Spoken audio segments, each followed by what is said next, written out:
Hey everyone, I just got back from the 150th anniversary of Manassas in Virginia, and I know I haven't made a video in a while, but I felt there was an issue that really needed to get addressed. It's only Sunday, and it's 6 o'clock at night, and I'm already back home, and I mean, it's a 5 hour drive from Virginia back to New York and Long Island where I live, and the reason that we're here so early is because we left the reenactment last night. Um, and there's many reasons of which I'll get to of why we actually had to leave the battle. First off, you have to give the reenactors water and ice.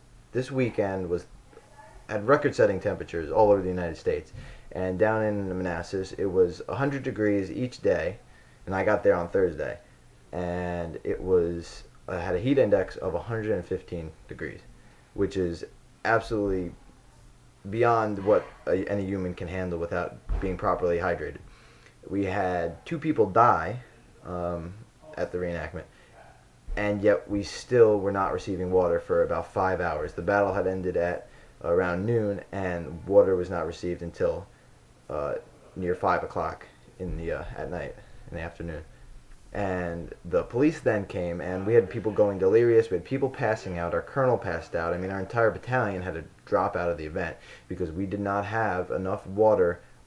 We had water that was warm, and the food was going bad because there was no ice. And we repeatedly asked for about 5 hours straight for ice, and they never brought any ice to us. And so when they finally did come with the ice, they had a police escort as if we were going to start a riot. Now, this is a message out to the other 150th anniversary committees.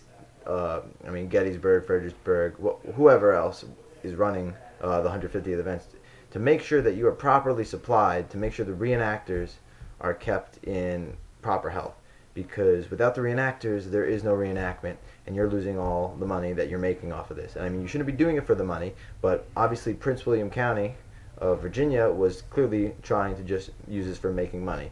They had cooling tents, which reenactors were not allowed in. Only the VIPs who paid $70 to come to this event were allowed in. And I said, well, we paid $30 for registration. We had to get all the food to come here. I mean, the water, they were charging us, not even ice was free. It was $4 for a bag of ice.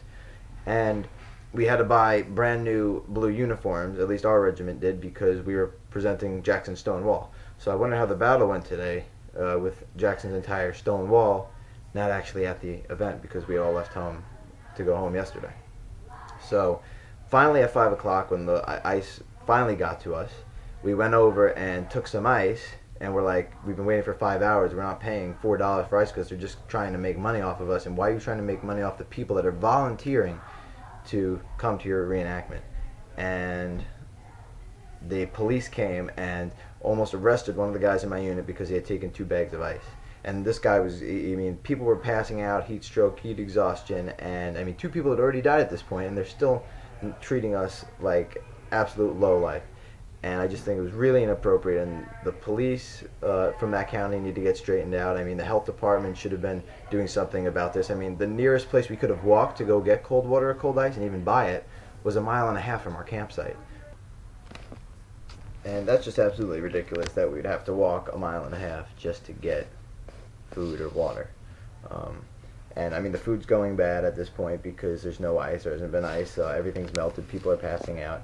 And honestly, just we heard of what was happening because the 150th Manassas was going to be with the town itself of Manassas as well as combined with Prince William County. However, at the last minute, something happened, and the Prince William County did its own event, and the rest of the event, mainly Living History, was done by the town of Manassas. Now, the people that did the town of Manassas had to pay only $15 to get in. They were given 2 meals a day for every day that they were there. They were given each a case of water, and they were also given $10 in Manassas money, which they could use throughout town.